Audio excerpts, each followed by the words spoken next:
Assalamu alaikum, and welcome back to another episode of Justice for All Now. I'm your host, Hena Zuberi, and you're watching us on Muslim Network TV. You can watch Muslim Network TV 24/7 on Galaxy 19 satellite, Roku TV, Amazon Fire TV, and Apple TV. Today I have two extremely special guests with me. And the reason why they're special is because they're from my neighborhood, from my state, and from my former county. And the topic that they're going to be bringing up today is extremely close to my heart because this is something that is representation and how Muslims at the grassroots level need and are raising up their voices and holding their county officials accountable, their local city officials accountable, and what more needs to be done in this area. So today we're going to be talking to two activists from Montgomery County, Maryland, Tasnuva Khan and Ilhan Kagri. Assalamu alaikum, Tasnuva and Ilhan.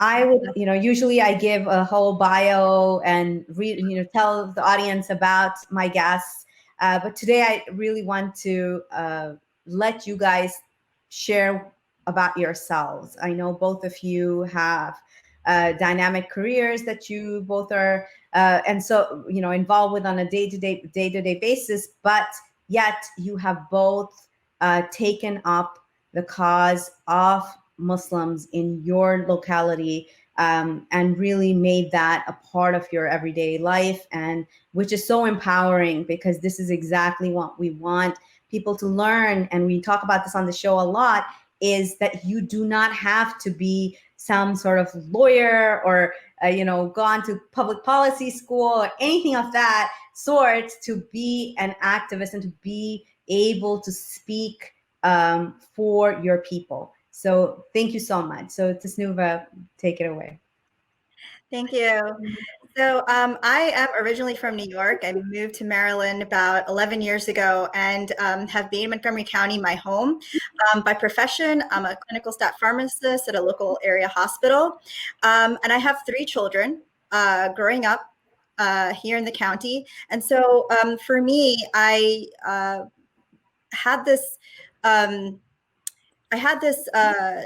this inkling that I need to be more politically active because as my children are growing up in this county, I feel it's very important as Muslims to be active, to be role models for our kids as they're growing up, and also ensure that they're growing up in a county that is going to respect them, respect their faith, and also they'll have a strong connection as a community member.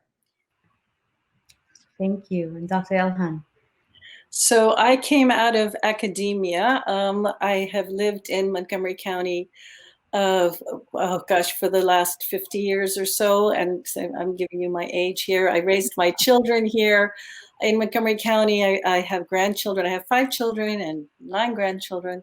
So a big family. We're very proud to be American Muslims. We're proud to be Marylanders. And after leaving academia, I decided to work more in terms of activism or in terms of advocacy. I joined the Muslim Public Affairs Council and was the Senior Program Fellow for Religious Liberty in Washington, D.C. And I think that there were a number of national Muslim organizations that did a tremendous job at representing the voice and the rights of American Muslims. However, when Trump came into the presidency, this sort of engagement with the sort of federal level fell through. It just seemed to be almost a waste of time for me. And I started looking more at the local level and particularly in the county. And there were a lot of things that could happen within the county. And what moved me to really become active at a very, very local level was that a neighbor of mine, an African-American middle-aged man, was taking a walk in his own neighborhood, my neighbor, in broad daylight. There was a policeman on another, called for something else in the neighborhood and decided to follow this man. And this turned really ugly. and he ended up shooting this man several times and was killed. His name is Robert White, and this was almost just a little over 2 years ago. And this really impacted me, that there are people in my neighborhood in broad daylight being killed by police officers for no other reason except the fact that he was Black. And of course, very importantly, the police officer was found not guilty. It was considered justifiable homicide, which is what happens when a police officer shoots a man of color or a person of color. So this became very, very important to me. And I helped with many other people. We were one of the founders of an organization called the Silver Spring Justice Coalition, which has become very, very strong right now. And since Trump, there have been a number of organizations around Montgomery County, especially down county near Washington, D.C., that are, pushing for, preserving our democracy, for bringing back equality and social justice. And obviously, they want to make sure that they represent the voice of the immigrant, the voice of the Muslim, the voices of people of color. And out of that, obviously, we live in the county, and so we get, Muslim voices as well, who are part of this big movement to say we need to be at the forefront of activism locally. And what I have noticed is when Muslims start getting involved, and I remember this going back pre-Trump and during the elections, and a lot of times, honestly, as a Muslim reporter, this was something, I worked for the local Muslim newspaper, and this was something I found is there were often no other Muslims around, and I'd be at an event and I was supposed to cover it, but I became that Muslim voice there. And so that is, this happened like all through 2012 onwards, like many times. But as with the election of President Donald Trump, one thing that I did notice is what we've been saying over and over again at the grassroots level was we need more Muslim people to be just showing up, just show up. And this was a struggle, but things have changed. And watching and documenting that change has been phenomenal. And I would like to get your comments on that change, what you have seen pre-Donald Trump and post-Donald Trump on Muslim activism in Montgomery County. Yeah, so I would say, for myself, I think it was leading to the 2016 election where I was getting more involved, more politically involved, et cetera, working on campaigns, and then when we received the news that Donald Trump would be our next president, it was of course devastating. But I think what it did is it really just gave us the fire that we need to be very active in our community and uphold the voices and make sure that we are talking to the politicians, talking to and actually collaborating, building coalitions with other local activist groups, joining forces because it was almost like that moment where we just needed to all connect with one another because together our voices would be stronger. And so I think that since 2016, in the last couple of years, we've really built a lot of coalitions with different diverse communities throughout Montgomery County. And we have our local leaders from our masajids, our Islamic centers, et cetera.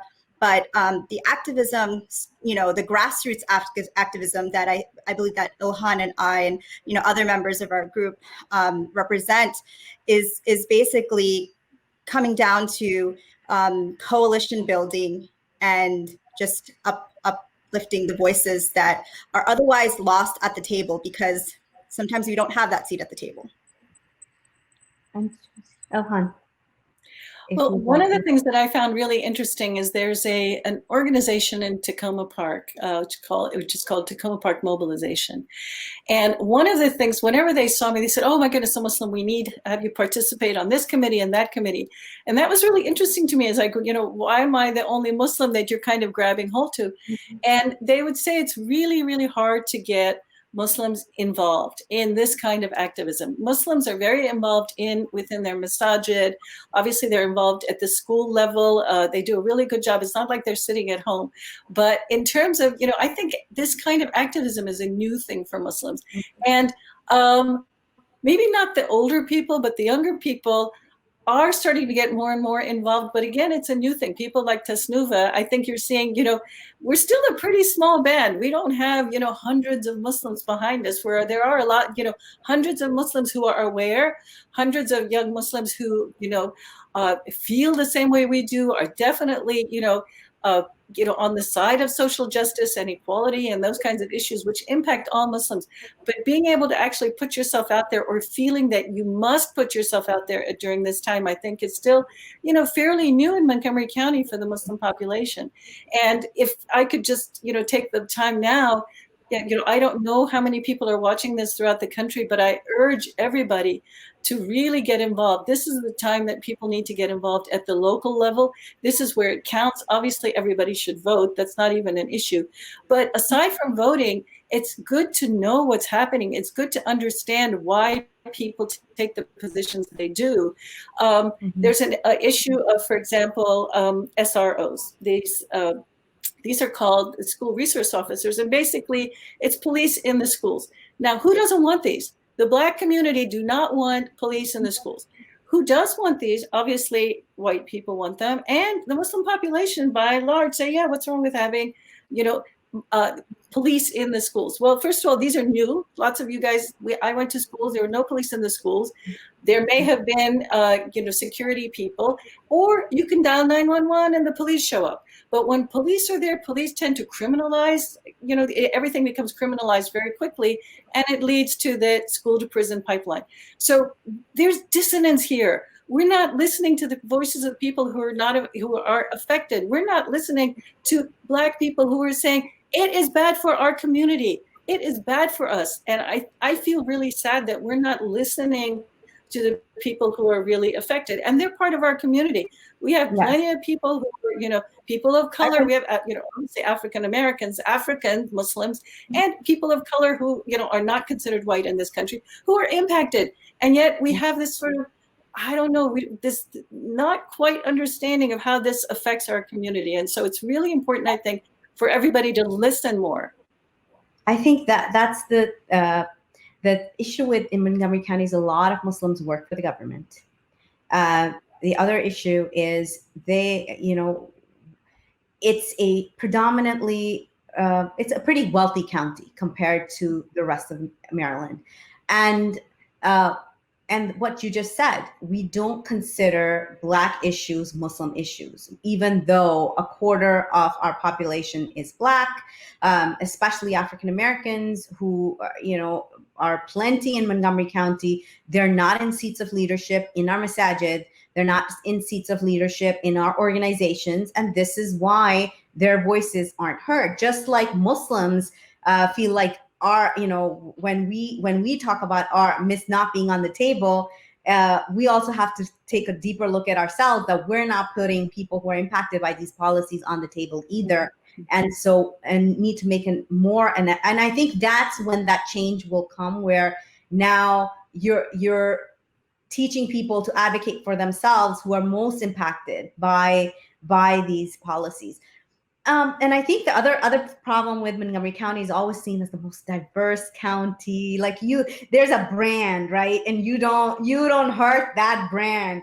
So that is another issue, which I'm so glad in the coming years, like it just really opens up. The country's changing, and Montgomery County is going to change too. And it's really exciting to see those changes, to see like the kids who grew up in these public schools are now at those positions where now they want to get involved, and they can. Like, we just need to find those pathways. And that's what I wanted to ask you guys. How are you intending to open up? Like, let's talk a little bit about this initiative that you both have started or are getting off the ground or putting together, of putting Muslim voices in places where they need to be heard. And what is the long-term plan on getting people from within the community to be a part of that, and sort of funneling them in. So love to hear about that. Okay, so what we did was we started with a meeting with our County Executive Mark Elrich of Montgomery County, and that was back in December. So of course there were mostly at that meeting community activists. There were some masjid leaders, et cetera, that were at that meeting, but we wanted to talk to our county executive one-on-one and say, if you want to connect with the Muslim community and you want to hear what issues we're having as county residents, then you need to connect with us directly. And you have to also understand that, of course, we have our the leaders of our mosques, our Islamic centers, et cetera, but there's also community activists, and he himself was community activist. So for that, we did have that connection where he understood that, a lot of coalition building, et cetera, and even just organizing our communities. It starts with local grassroots activists that, again, are representatives of the community, and so, we asked for a direct line of communication with him, and which he agreed to at that meeting. So we had a couple of asks, and we would follow up.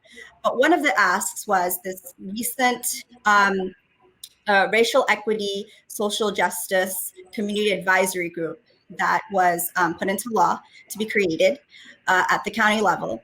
And of course, there was a process for it. We asked that because 10% of the of Montgomery County, at least 10%. We're giving an arbitrary number. And how do we come to that number? It's because we have these gigantic mosques, yeah. And during Eid Salah, we can count how many people how many thousands of people are there. Exactly. So, and so we asked that at least one member of that group is Muslim, because we have one of the things is 20% of Muslim Americans in general are African American or Black, right? And so they themselves have a lot of, come across a lot of issues in regards to racial injustice and inequities. And also as Muslims, we have these social justice issues because of our faith, because of how we dress, because of how we practice our faith visibly, in front of others. And so we wanted to have that representation. And he actually agreed with us. And he said at that meeting that, I can agree to that.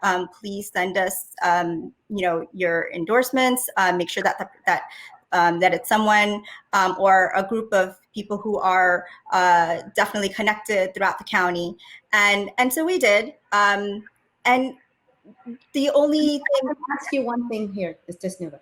And the reason for this, when you say that there's a need for a voice at the social justice table for Muslims, is because Montgomery County masajid have been targeted with hate crimes. Muslim children have been bullied. And these are all like documented incidents, and over the course of the past 5-6 years, increasing surveillance, increasing of mosques, of policing of our children. The fact that Montgomery County model, which is a counter-violent extremism program, was started and found in Montgomery County and has been exported throughout the country, is something that should be just something, a grave concern. So all of your asks were coming from a place of incidents that had actually occurred and not just anecdotal things. These were issues that have been brought up by the community over and over again. So I just wanted to make that, and any comment on that from either one of you before you go on. Well, and also the kind of training that police get. So they're still receiving counterterrorism training, and everybody knows that counterterrorism training specifically targets Muslims, American Muslims. They're not talking about the white nationalists or the white supremacists who are the actual terrorists in this country and who actually commit the vast majority of, terrorist crimes and murders and, violent attacks in this country. So, that's another thing that our group is very much involved with, is this idea of, picking out Muslims as, saying, well, we need to get counterterrorism training for our police force, which, is not geared towards stopping white nationalism. They might say that, but that's not the kind of training that they're receiving. So yes, Hannah, you're absolutely right that, it didn't come out of nowhere. There has been surveillance, there have been incidents. And even after Trump, there's been more and more, attacks on, churches that are Hispanic churches. There have been banners taken down and vandalism of churches that are, traditionally Black churches, or if there's a Black Lives Matter banner, there's been mosques, obviously, that have been vandalized, or Muslim women pushed or, somehow attacked. And just to give you an anecdote, look, it's always interesting to me that the trauma that happens to people is not just to the victims. So my son's family lives in a very nice neighborhood, and you'll know it right off Colesville Road near Silver Spring. Lovely, lovely lawns, lovely houses. And one day my son was driving, his wife wears hijab, his daughter wears hijab. And one day my son is driving out of the neighborhood, and his Christian and Jewish neighbors, stop him. And he's like, hello, how's everybody? And they said, we just wanted to tell you that you don't need to worry. And he's thinking, I wasn't worried, but what do I not need to worry about? And they said, we're going to protect you. If anything should happen, we formed, a neighborhood sort of protection group, and we're going to protect you and your family. And my son, what could he say? Oh, thank you so much. But when he came to my house, he said, should I be worried? Because I wasn't worried. Mm-hmm. But look what's happening to the Christians and the Jews in the neighborhood. They're thinking, oh my gosh, we have this Muslim family, this obviously Muslim family, and we need to protect them from some violent attack. I mean, that just shows that there's, a lot of people are being impacted by this, sort of singling out of, these minorities that you can victimize for violence, right? And I think that that's really what we need to look at, is that they sort of issues that involve all of us, nobody really escapes those kinds of issues. Exactly. So let's finish. Yes, please continue. Right. So, and it's exactly what Ilhan had mentioned. There's in terms of like the schools, there's a lot of these things that have been going on for against the Muslim community in Montgomery County. And one of the reasons why we elected County Executive Mark Elridge is because he agreed with us. Mm-hmm. And he said that he would definitely want to have a stop to any of those programs. And he was aware of those programs, and he was vehemently against all of it. Mm-hmm. We felt that County Executive Mark Elridge, is an advocate for the Muslim community. So, and at the same time, we want that representation, and we also want to be able to voice our concerns with those issues, right? And who better than a Muslim member of the community of Montgomery County to be able to express those concerns. And so we mobilized, we put in our endorsements, et cetera. Of course, we had COVID hit, and then, things were delayed.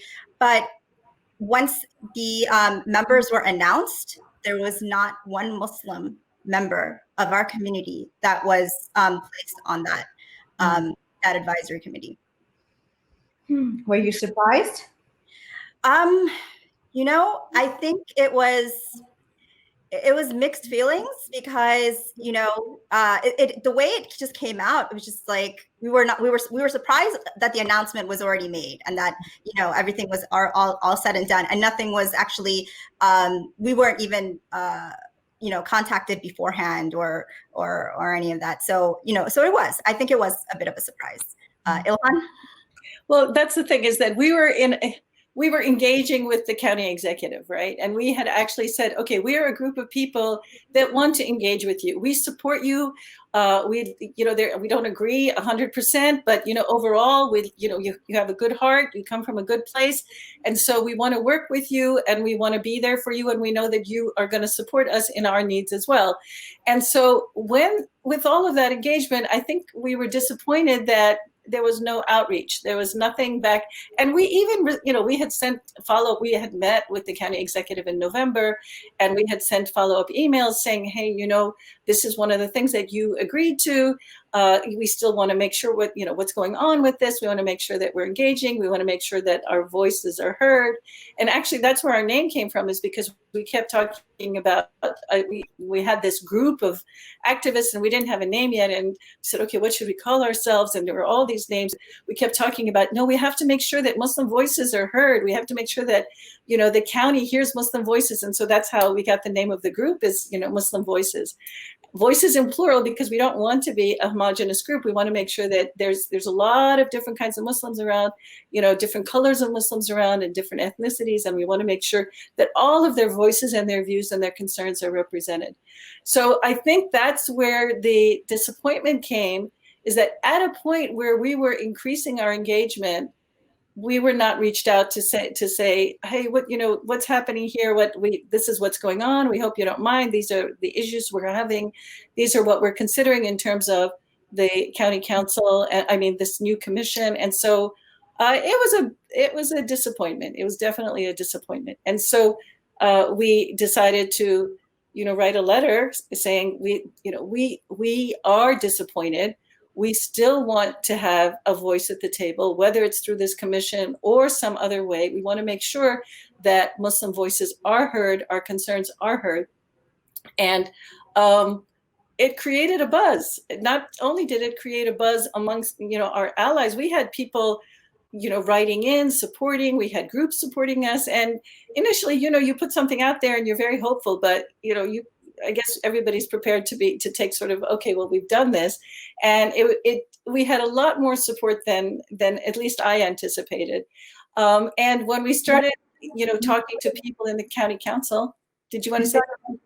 Yeah, I wanted to ask, you started a petition. Right, we started a petition, exactly. Well, we had signatories from our group, and then we just opened it up to anybody else who wanted to sign on.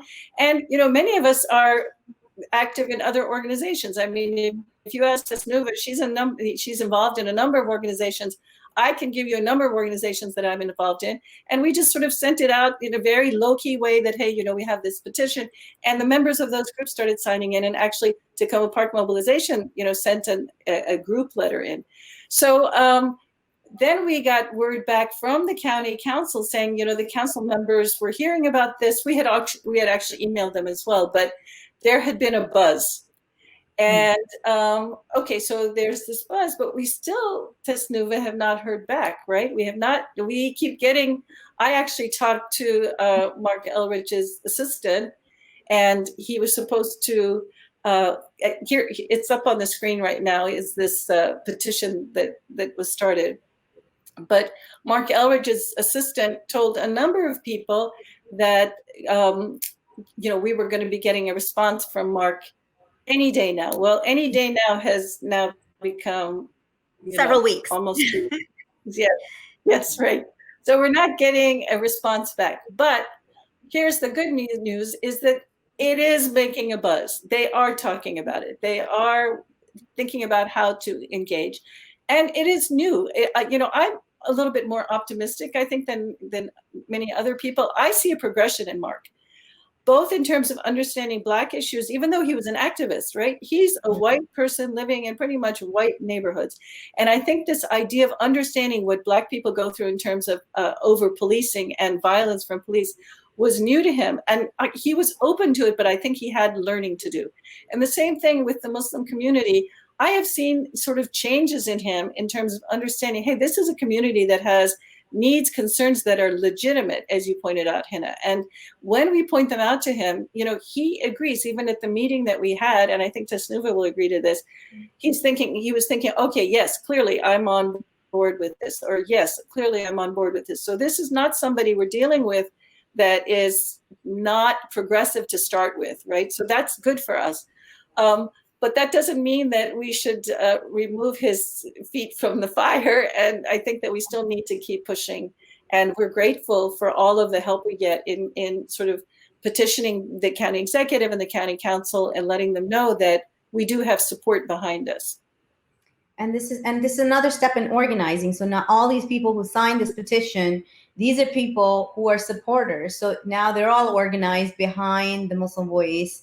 And these are all grassroots people. This is not an organization, but these are like many, many people from different parts who are tied to the county. Either they live or worship there or work there. And that's really important to have that sort of organizing behind a cause. And this something brings, I was, when I first saw it, I was dismayed because I've talked to Mark myself. He'd come to our mosques, we'd give him tours. He's spoken at gatherings that we've been at. And I just thought it would be better. You expect, because this isn't on the national stage. We say this too, when the progressives come into power, it will be better. But this is a learning process that you have to keep the issues alive. Number one, you have to keep educating and you have to stay involved. You cannot let other people, no one is going to be as passionate about your causes or how you're being impacted as you are. But another thing that's brought this to, after the dismay was like, okay, there is Islamophobia and anti-Muslim bigotry in liberal circles too. And we have to acknowledge it. We have to talk about it. We have to dismantle it. You're seeing it on the presidential stage right now with, just whatever has transpired.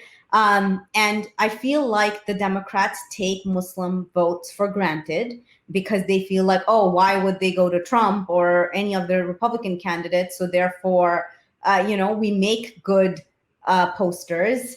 We make good props, but we're tokenized in a lot of ways. And this is exactly what this is about, is how do you have no representation from 10% of your county when this is a directly impacted group, and no reason is given. So what's next? What are you guys planning next? What is next for the community? What would you like the community to do? So before we get to that, Tasnuva, can I just pick up something? There's two things that Hina said that I just want to pick up on, and then you can go ahead and answer the question. One of the things that you said is the grassroots, and Tasnuva, you use that too. This grassroots activism for Muslims, I think, is really, really important. It's not coming out of the masajid. And one of the problems with the masajid is very often there's a bureaucracy. And the bureaucracy slows things down and sometimes even blocks things from happening because people do things old school sometimes within the sort of bureaucracy of the masajid. But when you have a grassroots, sort of organization, one, it's much more efficient. It's more fluid, it's more vibrant, it's more dynamic, and it's also more inclusive. So we are including Muslims who maybe do not belong to a single masjid, right? Our masjids, we have their problems, right? We have, Arab masjids and, Desi masjids and Turkish masjids and whatever. And some people, are still looking for a home among those masjids. So we have Muslims who, really feel they're Muslim but can't find a home in a particular masjid, and we want to include their voices as well. So this idea of being a grassroots movement is really, really important. And again, for those people that are not in Montgomery County, I encourage you to get involved at that level, in your own communities. The second thing is this: I have seen at the larger masjids, I attended, I was going to some meetings right before the 2016 election, and they were having meetings about voting. And I was in the back and I was sitting with the young people, these are 20-year-olds. They weren't even registered to vote. They were not even registered to vote. And so it's so important because the vote is going to be very close. It's going to be very close for the local elections. It's going to be very close for the congressional seats. It's going to be close for the presidential election. And your vote will matter. It will definitely matter. So if you're not registered to vote, please register to vote and get your aunties and your uncles and your friends and whatever. And I mean, be rude if you have to, be whatever if you have to, but definitely register to vote and get people to vote. It's so important. The last election, the Muslim votes would have made a difference in Michigan. And in Virginia, people win elections in Virginia by 50 votes, by 100 votes. It makes a difference. There are, hundreds of thousands of Muslims in Virginia. I don't know if I have that number to correct, but a large number of Muslims in Virginia, they can sway an election. And so Enrage actually puts out, the states where the Muslim vote, if it comes as a block, we can just sway elections. So it's very, very important to do that. So just reminding those things, please register to vote, and please vote, and get your aunties and uncles and children, whatever, to vote. And the second thing is, get involved at the grassroots level. So Tasnuva. Yes, and I definitely agree that the Muslim vote definitely will sway elections, and it right now it will do that in Michigan right now, and we need Michigan to win, right? We need Minnesota. In fact, it was just 2% that it went Democratic, right? And we know how many Muslims live in Minnesota, Virginia, Florida, Texas, et cetera. So on the national level, yes, but even on the local level, Hina, you will recall, right, when our county executive won the primary. You were the one who told 80 aunties to go and vote for him, and he won by very slim margin. Very slim margin. It was a very crowded primary, and he won in that slim margin. And you definitely took some credit for getting those 80 aunties, those Muslim aunties, to go and I don't know too. It was those 80 Muslim aunties who got you. Look at that! I just want to repeat that. 80. We're talking 80. She got 80 aunties to vote, and she swung the election. And we have a progressive county executive. It could have gone the other way. It could have gone the other way. Before this county executive, we could not meet, Muslims could not meet with the county executive without going through a liaison person, a non-Muslim liaison person. In order to get through, you had to go through a channel of a non-Muslim liaison person. Imagine that. And now we can say, you know what, this is nonsense. We're not going through a liaison person. We can speak for ourselves. And we are. And we do have his ear. We can schedule meetings with him. We can call up his assistant. We can call up the county council members. We do have inroads to these people. And I think that, we should count those as small, sort of success stories, right? And so the next step, Tasnuva, what's our next step moving on? So again, the next step, I just want to kind of say this straight, is that we are basically holding all of our county representatives, accountable. And it's not enough to attend our iftars. It's not enough to come and visit our masjids, have tours. That's not enough anymore, and be part of like photo ops, et cetera. It means that you take our issues, you listen to them, you hear our grievances, you hear our concerns, and you actually work with us to come up with solutions. And so what we're trying to do now is, with Muslim Voices, is basically have a name for our, grassroots organization, and allow as many Muslims within the county, throughout Maryland, to join us. And one of the things that we're actually talking about is connecting with other communities. So I'm originally from New York, and Muslims for Progress is another grassroots organized community in New York City, who actually helped, with AOC's campaign and with Jamal Bowman's campaign and all these progressives that are winning. That's an organization that's been at the forefront of helping these progressives. And so we want to connect with groups like that, and all throughout the country. I ran as a delegate, for Maryland, and I am connected to a lot of Muslim delegates throughout the country within the Democratic Party. And so there's all these different groups. And I think that,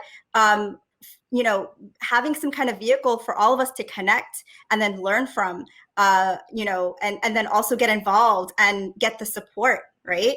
I think that's basically what we're trying to achieve. And, we hope that others will support us in that effort. That's excellent. I want to ask you both a question. So one of the things that I've noticed, even when, I'm like a people person. So one of the people I organized in Prince George's County, the people, it's really like grassroots, like bus stops and sidewalk cafes, that sort of stuff. And that may be a little bit, again, Montgomery County is a little different. The flavor's a little different. The people are a little different. One of the things that I've seen is actually two things. One is gatekeeping. So there often becomes this, and there's a tendency, even in the Muslim community and elsewhere, definitely, but even in the Muslim community, to gatekeep who gets to speak, who gets to lead, who gets to be on the table, who gets first dibs on finding out that what the next action is, all of that, right? So what, how will you plan on addressing this? So this is like a truly people powered organization or collective. So that's one question that I really want to ask both of you, because you're in the formative stage and we need to learn from mistakes that have been made previously. I mean, Muslims have a 500 years plus history in this country. Institutionally, we're about 80 years, 90 years old. And so we have a lot of learning to do. But what I'm seeing this with the younger folks, they have mashallah, I am just so proud of our youth. They don't have some of these hang-ups that many of us, or me, I know my generation or the generation before us had. And some of these walls of racism and ethnocentricity and all of that, that's not their struggle. That was maybe our struggle, but that's not their struggle. So that's something. So I'd love to hear you guys' point of view on gatekeeping. And then I wanted to talk a little bit about, so there's national, a lot of national Muslim organizations that are doing a lot of work. To reiterate, as we're winding down the hour, the power and things that locals can accomplish, and why, local politics is so important. What sort of things, like you're talking to a Muslim audience who are listening to you, who want to, perhaps just maybe a grandma. I'm telling you, getting CVE out of Montgomery County was the work of Girl Scout moms, 100%. I mean, like, not even kidding you. It was those mothers who heard their young Girl Scouts talk about it, a fear for their friends who were in public school, who were being targeted by this program, that spurred that on, and got people together and set up forums, brought experts in, all of those things. But that happened at a very grassroots level. So those are two things that I want to talk about as we wind down the hour. Right. So in terms of the issues, and you mentioned the CVE, I think we have to continue as a group. We're still doing the research needed to make sure that our county isn't enabling those kinds of programs, whether or not they exist under different names and they continue to exist, or if they are going to be implemented, in whatever part of our government. So that's one of the things that we do have, members of our organization who are supporting efforts to make sure that that's one of the, issues that we're constantly, researching and trying to prevent from happening again, or from continuing to happen. And then I think I'm sorry, your other question is gatekeeping. Do you want me to talk on that? Okay. Mm-hmm.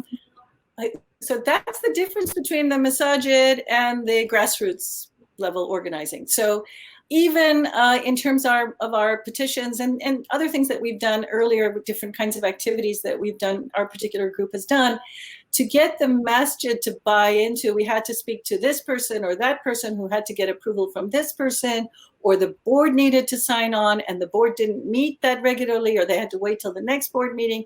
So again, there was this, this sort of inability for rapid response that you don't have at the grassroots level.